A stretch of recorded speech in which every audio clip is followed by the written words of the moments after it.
this is literally one of those moments where I feel like I'm not doing a good enough job. And so Yeah.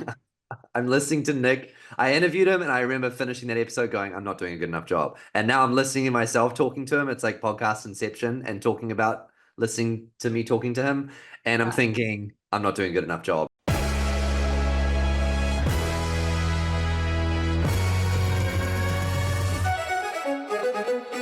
Welcome to the LeadrPulse Podcast, the podcast for leaders revolutionizing the world of work. I'm Holly Tate, Chief Marketing Officer here at Leadr. And on today's episode, you're going to get to hear from Matt and Nick Mehta, who's the CEO of Gainsight and Entrepreneur of the Year of Northern California. He and Matt talk about the value of transparency as a CEO and how they're both big fans of sending out a CEO weekly email. So you're going to want to hear this episode as Nick talks about part of how they've been awarded by Glassdoor Best Company Culture. Also, before we jump into today's episode, I want to let you know about Leadr Academy, which is our manager training program that we launched this summer and already have over 30 customers and over 300 managers that are a part of Leadr Academy.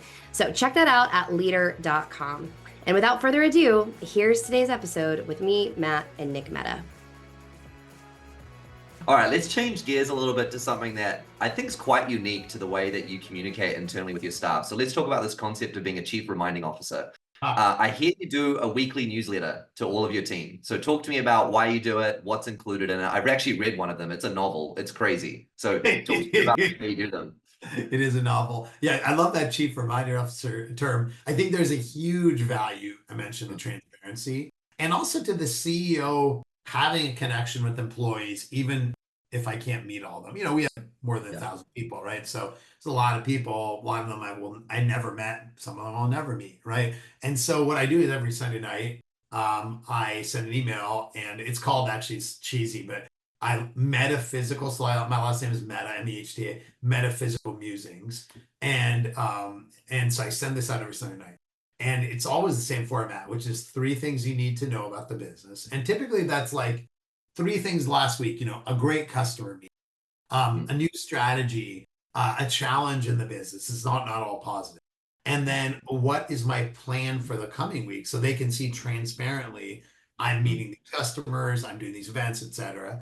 And then a personal highlight, what's happening outside with my 3 kids, with a movie I watched that I love, a book that I read, trying to work out more, whatever.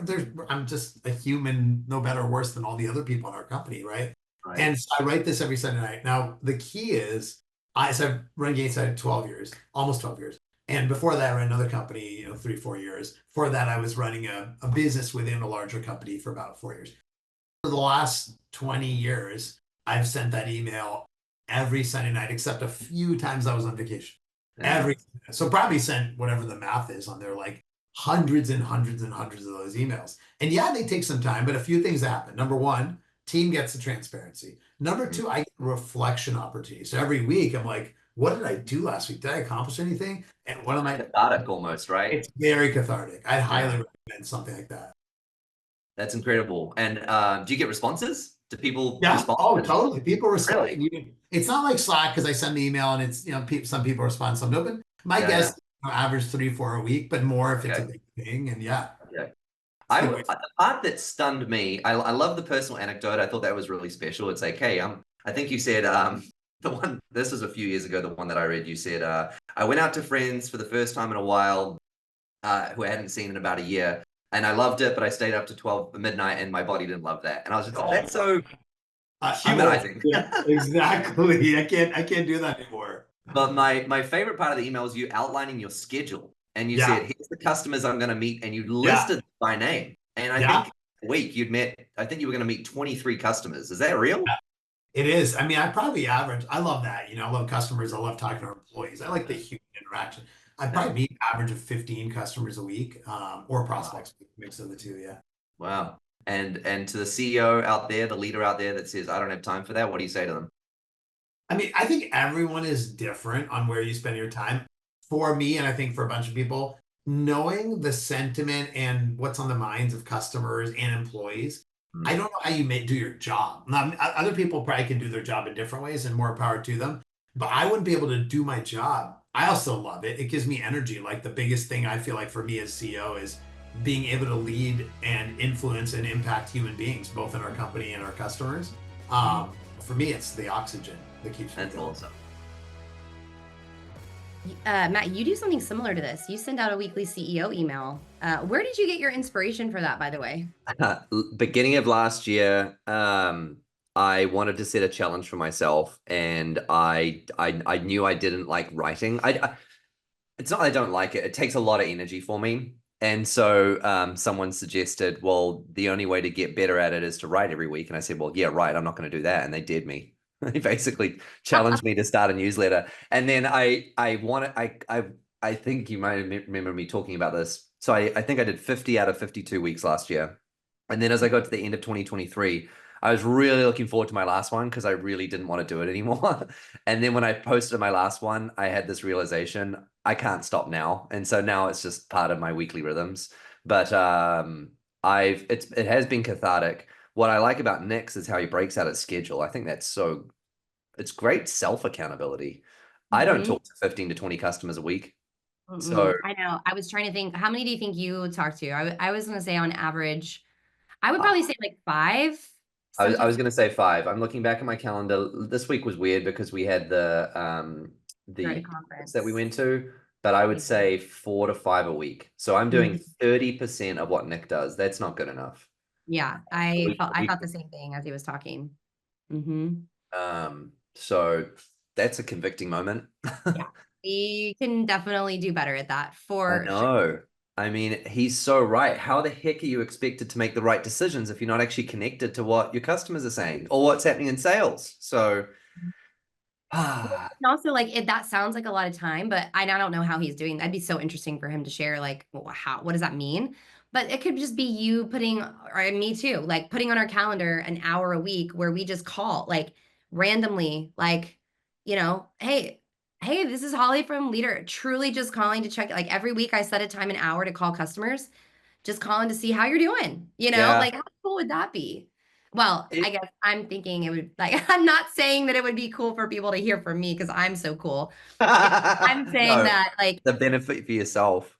If HubSpot, that I'm a big fan of, called me, I would be like, that's so thoughtful, or a text, a video, This is literally one of those moments where I feel like I'm not doing a good enough job. And so I'm listening to Nick. I interviewed him and I remember finishing that episode going, I'm not doing a good enough job. And now I'm listening to myself talking to him. It's like podcast inception and talking about listening to me talking to him.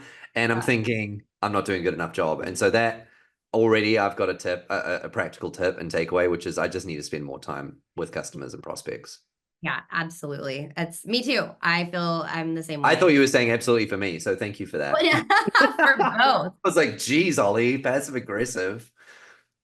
Well, and then I'm even thinking like you do it for the company with your weekly CEO email, but I was like, I could totally start doing that for my team. Like my team, like I have a really small, I have 3 direct reports. So, and we have daily huddles, but still have to have a written reflection. And I feel like I used to write all the time. I was an avid journaler all through, like growing up, all through college. And then after college, I really got out of it. There was a season for like a year where I did daily like stream of consciousness, and that was super, super helpful. But I found that like having Chat GPT now and a lot of the AI to like even in emails where like you're writing and I write an email in Gmail and it's like giving me the suggestion for the next word. I feel like it's making me a worse writer. Like I have writer's block more than ever before because it feels like technology is constantly like feeding what to say rather than my brain critically thinking about it. And so I think doing that, it just really forces your brain to think critically and connect with people. So I was even thinking, what would it look like for me to do that? For my, even just my 3 direct reports each week. And I'm not sure it even matters what it is. I think it just matters that they hear from you. And so one of the great leaders we work with, Holly Dan, he did videos, right? Didn't he do like end of week video recordings? Like it just a quick. He does them on LinkedIn. But I don't know. I think he used to send them to the team. Yeah. And he would like do a shout out and he would tell a story and he would just share kind of what's on his mind. And so I think the point is whether it's an email, mine is not like Nick's. Nick's does an amazing summary of his week and what he worked on, and a personal anecdote. Mine's like a like thought leadership. What would you help? Mine's just like a leadership thought. Yeah. And then Dan's is more of like galvanizing with the team. So I think it doesn't really matter what format and medium you use and what the content is. I think it's important for the team to hear from us. Yes. And the humanizing aspect. Like you, even though yours is more like thought leadership, you always lead with some sort of vulnerability. Like the one that you sent out, was it today or yesterday? Anyway, about speak less, listen more. And you shared like this is something you've been actively working on. And so for the team to hear, you're not like teaching them, like saying you should do this. You're saying like, this is something I'm trying to practice right now. And here's why I'm trying to practice it. Here's how I'm trying to practice it. I encourage you to practice it as well. And if you're thinking, I don't have time for this, you're right. It does take time. It probably takes me 30 to 45 minutes to write mine every week. And, but if you heard our last episode with Nick, Gainsight literally just won the healthiest company in 2023. So if you want to have a healthy company and if you want to have highly engaged employees and you want to retain your best people, it's things like this that Nick does to drive the best culture in the world for 2023. So it's one of those things of like, you don't have time. We just have to make the time. Yeah. Or like, what is the guy from SaaS say? You don't have time. You're right. But you also don't not have time. You don't not have time. Yeah. You cannot afford not to do this. Yeah. So that's good. Well, if you're doing something like this for your company or your team, email us and let us know. We'd love to hear if you're sending an email or a video, how you're interacting with your team. And then the other one was what's our way to customer calls? Yeah, spend more time with your customers. Yep. Thanks for listening to today's episode of the LeadrPulse Podcast. Make sure you sign up for our LeadrPulse newsletter that we send out every week with insights from the one and only Matt Tresidder, our co-founder and CEO, and my co-host of this wonderful podcast. You can do that at leadr.com/pulse. That's leadr.com/pulse. We also want to encourage you to follow Nick Mehta on LinkedIn and learn more about Gainsight at gainsight.com. We'll see you next time on the LeadrPulse Podcast.